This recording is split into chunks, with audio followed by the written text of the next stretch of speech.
The young seagull was alone on his ledge. जो बेटे छोटी सीगुल पक्षी था, छोटा वो अपने लेज पर अकेला बैठा था। अब लेज क्या होती है बेटे? लेज होती है एक चट्टान होती है, उसका ऊपर से जो फ्लैट पोर्शन होता है ना, जहाँ पर हम रुक सकते हैं, उसे बोला जाता है किसी पहाड़ का, किसी चट्टान का ऊपर वाला जो फ्लैट पार्ट होता है उसे लेज बोला जाता है।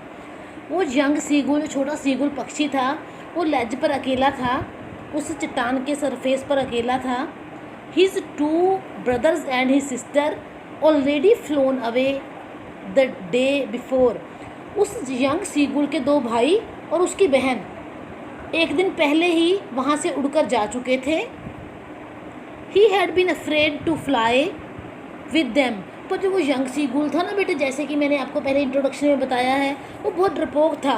उसे उड़ने से बहुत डर लगता था, क्योंकि वो ये सोचता था कि जो मेरे पंख हैं ना, वो मेरा साथ नहीं देंगे, और अगर मैं उड़ने की कोशिश करूँगा तो मैं गिरकर मर जाऊँगा। Somehow, when he had taken a little run forward to the brink of the ledge and attempted to flap his wings, he became afraid.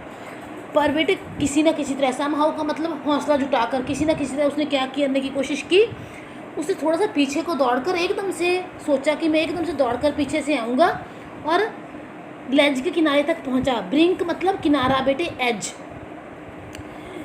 लेज के किनारे तक पहुँचा दौड़कर, और उसने अपने पंखों को फैलाने की कोशिश की। And attempted to flap his wings, अपने पंखों को फैलाने की कोशिश की। बट ही बिकेम अफ्रेड, पर वो डर गया। क्या लगा उसे? अगर मैं उड़ने की कोशिश करूँगा तो मैं गिर जाऊँगा। द ग्रेट एक्सपांस का मतलब होता है बेटे फैला हुआ, दूर दूर तक फैला हुआ। Of sea stretched down beneath, दूर दूर तक समुंदर फैला हुआ था बेटे, दूर दूर तक। And it was such a long way down, miles down.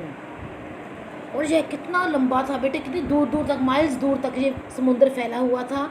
उसे डर था कि वो गिरेगा और समुंदर में डूब जाएगा। He felt certain that his wings would never support him. उसे ये महसूस हो रहा था कि अगर वो उसके जो पंख हैं वो उसका कभी साथ नहीं देंगे, मतलब उसे उड़ने में मदद नहीं करेंगे। So he bent his head, इसलिए उसने अपना सिर नीचे की तरफ झुकाया। And ran away back to the little hole under the ledge where he slept at night. और कहाँ दौड़ गया बेटे? उस लेज पर ना, चट्टान के सरफेस पर ऊपर जो फ्लैट पार्ट होता है उस पर एक होल बना हुआ था उसके नीचे, वो वहाँ पर दौड़कर छिप गया, वो जगह जहाँ पर वो रात को सोया करता था। Even when each of his brothers and his little sister whose wings were far shorter than his own ran to the brink, flapped their wings and flew away। जबकि उसी समय उसके जो दोनों भाई थे बेटे, किसके भाई बेटे? उस यंग सीगुल के भाई, और उसकी जो छोटी सी बहन थी, उन तीनों ने, जिनके पंख उसके दोनों भाइयों के और उसकी बहन के पंख थे, जो उस यंग सीगुल के मुकाबले उनके पंख बहुत छोटे थे, वो किनारे की तरफ दौड़कर गए तीनों। उन्होंने अपने पंखों को खोला, पंख फड़फड़ाए और उड़ गए, बिना किसी डर के उड़ गए वो। He fail to muster up courage. Muster up courage का मतलब क्या होता है बेटे? मस्टर अप करेज का मतलब होता है मस्टर अप मतलब to assemble. Muster up courage, हौसला जुटाना। मस्टर अप का मतलब है हौसला जुटाना। And he fail to muster up courage to take the plunge which appear to him so desperate. पर जो यंग सीगुल था वो छलांग जंप करने में बेटे असफल रहा, अपनी हिम्मत जुटाने में असफल रहा, जो उसे बहुत ज़्यादा डरावनी महसूस हो रही थी। प्लंग का मतलब होता है जंप करना बेटे, which appear to him so desperate, क्योंकि उसे जंप लगाना बड़ा ज़्यादा भयंकर लग रहा था, निराशाजनक लग रहा था। His father and mother had some around calling to him श्रीली,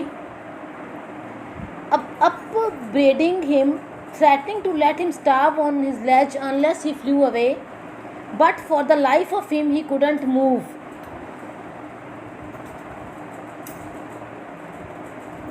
अब उसके जो माता पिता थे बेटे उस यंग सीगुल के, वो तो उड़कर अपनी खाना पीना ढूंढने गए हुए थे, वो दोबारा उड़कर उसके पास वापस आए। श्रीली का मतलब होता है बेटे तीखी आवाज़ लगाना, तीखी आवाज़ों में बुलाया उन्होंने अपने बच्चे को यंग सीगुल को ना उसके मामा पापा ने तीखी आवाज़ में बुलाया और ये डराया भी उन्होंने। अपब्रेडिंग हिम का मतलब डराया, sorry threatening to let him starve, उन्होंने उसे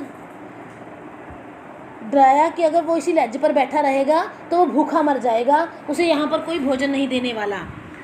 अनलेस ही फ्लू अवे, वो भूखा ही मर जाएगा अगर वह उड़ना नहीं सीखेगा।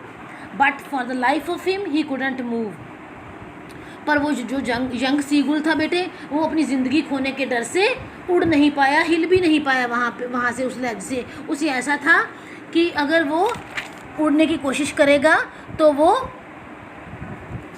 गिर के मर जाएगा। बेटे एक वर्ड आया है अपब्रेडिंग।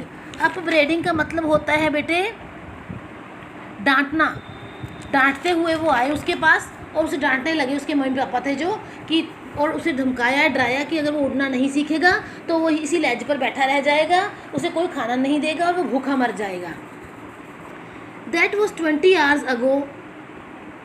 ये जो बात ऊपर बताई मैंने उसके मम्मी पापा वाली, जो उसके भाई बहन वाली, ये आज से 24 घंटे पहले की बात थी। Since then nobody had come near him, 24 घंटों से उसके पास कोई नहीं आया था, ना उसके मम्मा पापा ना उसके भाई और बहन। The day before all day long he had watched his parents flying about with his brothers and sister, perfecting them in the art of flight, teaching them how to skim the waves and how to dive for fish. एक दिन पहले पूरा दिन वो अपनी lace पर बैठकर अपने मम्मी पापा को और अपने भाई बहनों को उड़ते हुए देखता रहा। जो उसके मम्मी पापा थे वो अपने बच्चों को, कौन से बच्चों को, यंग सीगुल के भाई बहनों को उड़ना सिखा रहे थे, उड़ने की कला सिखा रहे थे। और उन्हें ये भी सिखा रहे थे, उसके मम्मी पापा थे जो अपने उसके भाई बहनों को, कि अगर हम नीचे जाते हैं समुंदर के पास तो अगर हम लहरों को छू लें तो उससे ऊपर कैसे उठना है, मतलब समुंदर में अपने आप को डूबने से कैसे बचाना है। How to skim the waves का मतलब लहरों से कैसे बचना है और कैसे मछली को गोता लगाकर पकड़ना है। He had in fact seen his elder brother catch his first herring and devour it।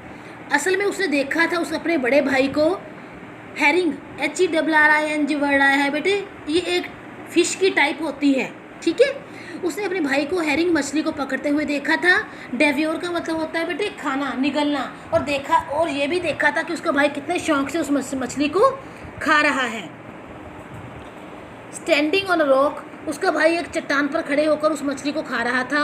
While his parents circled around raising a proud cackle, जबकि जो उस यंग सीगुल के माता पिता थे वो यंग सीगुल के भाई जो मछली खा रहा था उसके चारों तरफ उड़कर चक्कर लगा रहे थे और खुशी से चीखें मार रहे थे। क्यों खुश थे वो? क्योंकि उनके बड़े बेटे ने अपनी ज़िंदगी की उड़ान सीख ली थी और अपने लिए खाने का अरेंजमेंट करना भी सीख लिया था, इसलिए वो अपने बच्चे के लिए बहुत खुश थे और चीख रहे थे खुशी में। And all the morning the whole family had walked about on the big plateau midway down the opposite cliff, taunting him with his coward eyes। उस पूरी सुबह के दौरान, ठीक है, एंड ऑल द मॉर्निंग पूरा परिवार था जो वो उस बड़े प्लेट्यू पर घूमता रहा था, इधर उधर घूमता रहा था, जो उस चट्टान के सामने था। जिस चट्टान पर वो बैठा था ना यंग सीगुल, उसके सामने एक और प्लेट्यू था बेटे। पूरा परिवार उस प्लेट्यू पर घूम रहा था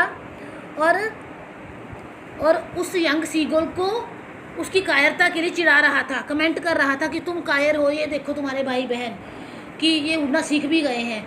वो जो यंग सीगुल के पेरेंट्स और भाई बहन थे ना, वो यंग सीगुल के चट्टान के सामने वाली चट्टान पर बैठे थे और उसे चिढ़ा रहे थे, उसे इरिटेट कर रहे थे, उस पर कमेंट कर रहे थे कि देखो तुम्हारे भाई बहन तो उड़ना सीख गए हैं पर तुम कायर हो, तुम कुछ नहीं सीख रहे।